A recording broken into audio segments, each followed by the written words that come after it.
So we come to the halfway point of the 15th series, or second season of Doctor Who, with episode 4, Lucky Day, written by Pete McTighe. Debuted on the 3rd of May 2025. And for me, this is kind of a mixture of several episodes. I mean, it's got elements reminiscent of 2006's Love and Monsters. It's got kind of the Dr. Light story that we got last year with 73 Yards. But then for me, this also has elements I rather dislike from Dot and Bobble. And this is a case, or an episode, where they've made me hate a character so bad that I honestly think this is still a pretty good episode. But to me, it's a question of, does my hatred for this one character override my enjoyment of this episode? I'd say no, but let's take a close look into it. So, as I said, this is a Dr. Light story. It kind of starts with the 15th Doctor and Belinda Chandra briefly arriving in 2007 to do their validation, and while they're there, the Doctor ends up finding 50p on the ground, which he gives to a kind of kid nearby who spots them, Conrad. Conrad kind of runs off to tell his mother about it, however, she ends up slapping him across the face, telling him to stop lying, and she just wants to enjoy her New Year's. Which maybe is supposed to make me feel bad for this kid, and yeah, it does make me feel like he doesn't have the nicest home life. But then things get interesting. We see years later that the kid, Conrad, has grown up into a young man, Conrad Clark, played by Jonah Hauer-King. And he runs a podcast inspired by the Doctor and getting his 50p that day, titled Lucky Day. Because that was truly his lucky day. Now, Jonah Hauer-King in this, I was a bit surprised to find out about this casting, mainly because when I looked up his priors, I actually found that this guy 2 years ago, he actually was a Disney prince. Like, he played Prince Eric in the live-action remake of The Little Mermaid, starring Halle Bailey, I think that was it. And just the idea that we've now got a Disney prince as a fairly substantial cast member in Doctor Who, I thought that was kind of impressive. Other people didn't seem to think as much. I mean, they're actors, they do what they get paid for, but I don't know, I was kind of impressed with that. But eventually, we see that Conrad, while he's out in town one day, briefly witness an unseen adventure between the Doctor, played by Ncuti Gatwa, once again, and his former companion, Ruby Sunday, played by Millie Gibson, once again. To which they're seemingly hunting down a creature known as a Shriek. And Ruby ends up getting covered in its pheromones. However, the Doctor gives her the antidote that should neutralise the pheromones and means that the creature won't track her anymore. Conrad ends up witnessing the end of this and does actually end up getting some of the pheromones on himself. But as part of this podcast, he then kind of posts a picture of Ruby getting into the TARDIS, asking, "Have you seen this woman?" To which we see later on, Ruby kind of catch Conrad and ultimately agree to be a guest on his podcast. She keeps her information about the Doctor fairly vague, but she does answer a few questions. And the two eventually do start up a relationship together, which is kind of nice to see. It's nice to see Ruby kind of just enjoying her life in general away from the TARDIS. I mean, there are elements in the story that she brings up kind of about PTSD. She's constantly kind of on edge ever since leaving the Doctor, and it's just kind of waiting for things to go wrong, but it's nice to see things going right for her. We also do get to catch up more with Ruby's family, including Carla Sunday, played once again by Michelle Greenidge, Cherry Sunday, Ruby's foster grandmother, played by Angela Winter, and Ruby's mother, Louise Alison Miller, played once again by Faye McKeever. It is mentioned briefly that they did try and hunt down Ruby's father, but ultimately things didn't work out. Which, honestly, I don't mind about. I mean, sometimes family is messy, and they mention the father, they're not going to address it, or at least not right now, so I'm okay with that. Eventually, though, Conrad invites Ruby out on a trip to spend with him and his friends at a village kind of out in the countryside. She starts to notice electronics going a bit peculiar, but eventually just passes off as, I'm still a little on edge, maybe there's nothing about it. However, things become more complicated when seemingly the pub and the village is attacked by the Shriek. And this does also lead into, if you looked at the Doctor Who Unleashed last year for Empire of Death, it was revealed that Ruby would be coming back, and the sneak peek clip we saw was from this episode and showed Ruby kind of talking with the strangers in the pub, saying she was going to go out there, everyone just kind of stay put and keep each other safe. To which a man asked, "Why should we listen to you? Who put you in charge?" Like, all right, if you want to go out there and kill yourselves, do it. To which I like that. I was hoping a little bit that Belinda was going to join the TARDIS, but then Ruby was still going to be there, and that they would end up travelling together with the Doctor, but I guess this is a fair exchange. But then we come to the point of the episode that does make me hate the character. Because Ruby goes out, kind of looking around for the Shriek, and she is eventually followed by Conrad, who reveals she had offered him the antidote for the Shriek pheromone earlier, and told him that was something from Trachea. However, he whispers to her that he hadn't taken it because he wanted to be brave like the Doctor, and she's screaming at him like, "Oh no, why didn't you? That's not the part." Anyway, she had called up units to kind of help her, believing that the Shriek were going to cause danger, and then it's revealed that the Shriek that are kind of wandering around, there's two of them, and they're not actually the creature.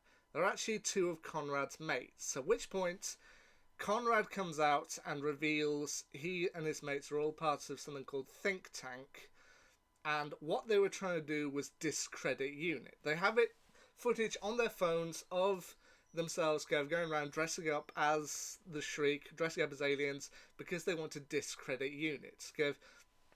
Make people question what their taxpayer dollars are going to, believing that what UNIT has are not, the Cybermen aren't real, the creatures that these people fight, that they protect people from, they're not real, they're just something to keep them under the government's thumb, and they want to kind of prove it. And even when UNIT try and shut them down, and just go, well, no, you can't touch us, we're free filming here, and if you try to take us or try to take our phones, then we'll sue.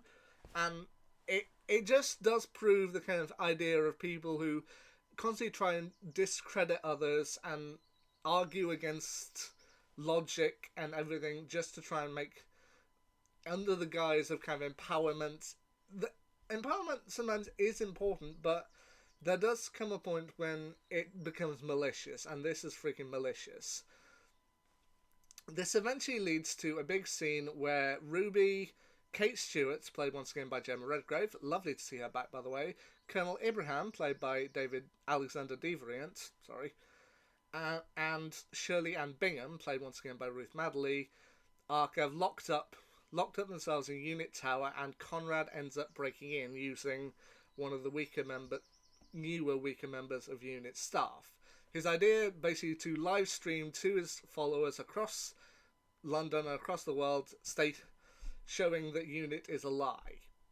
However, when he starts insulting everyone, including Ruby, to which he points out that the main reason he dated Ruby, the main reason he tracked her down, was to get information on UNIT, just to get all the information out of her, to which I know it's probably a cliche by now of the character who pretends to date another character in order to get secret information. The only one that's really come to my head recently from the last few years was Rachel and Randall in Sonic the Hedgehog 2 with Operation Catfish. Randall pretending to be in love with Rachel in order to be able to capture Sonic. At least that's the only one that's come to my mind. I'm sure there must be others in various works of fiction, but eventually Conrad gets in. He's revealed that he only dated Ruby to get information on UNIT, and he starts kind of insulting them, and especially insulting Kate and her father's legacy. To which, once he started saying bad words about the Brigadier, I was just like, oh dude, you're about to go down. To which Kate finally has enough, snaps, and releases the real Shriek from the kind of jail cell that they had it in. And while Conrad believes at first it's just kind of special effects, as the creature kind of gets nearer, and since he didn't take the antidote, it's now hunting him down, and it's honestly satisfying given how much of a jerk he was being just to see him squirm. And I was hoping that this was going to be good, and ultimately it comes down So he finally kind of apologizes. He admits publicly he's being filmed. He admits that he lied about units. He'd set up all these things, and that I think it's also revealed that one of the reasons why he's so bitter at units is that following that day he did actually try to apply to work for units, and even had an interview with Kate Stewart, to which she had put down 3 words for him: cannot be trusted. And it's fair to see why. The guy went completely off the deep end. But even then, even when Ruby comes forward and uses the taser to neutralise the Shriek, even then, when he's at Unit's mercy, Conrad still points out, at least your special effects have gotten better. At which point the Shriek bites him. I was like, yeah, dude, you deserve that. I'm not even going to defend you, because I freaking hate you. I don't hate the actor. Jonah Hauer-King did an amazing job making this character as unlikable as possible. But yeah, when he was finally bitten by the Shriek, I was happy. Anyway, Conrad ends up getting arrested, and we do get another appearance briefly of the Doctor, who he ends up materialising the TARDIS into Conrad's cell, and he explains to Conrad that he only allows special people aboard the TARDIS, and then tells Conrad that he's special in all the wrong ways, before revealing what Conrad's fate will ultimately be. That ultimately he will lose everyone precious to him, and he will die at the age of 49 in his cell, cold, bitter, angry, and alone. To which even Conrad then shows his smugness by commenting to the Doctor, not in this reality, before questioning if the Doctor has even met Belinda Chandra yet. Who? Well, this just gives us an explanation for the Robot Revolution as to who told the Doctor about Belinda Chandra. Heavenly, it was Conrad. The Doctor ends up leaving Conrad once again in his cell before he is released by Mrs. Flood, who explains that she's the governor. And since we know that the final episode of this particular season is going to be called well, spoilers if you don't know this yet, the final episode of this season is going to be called The Reality War.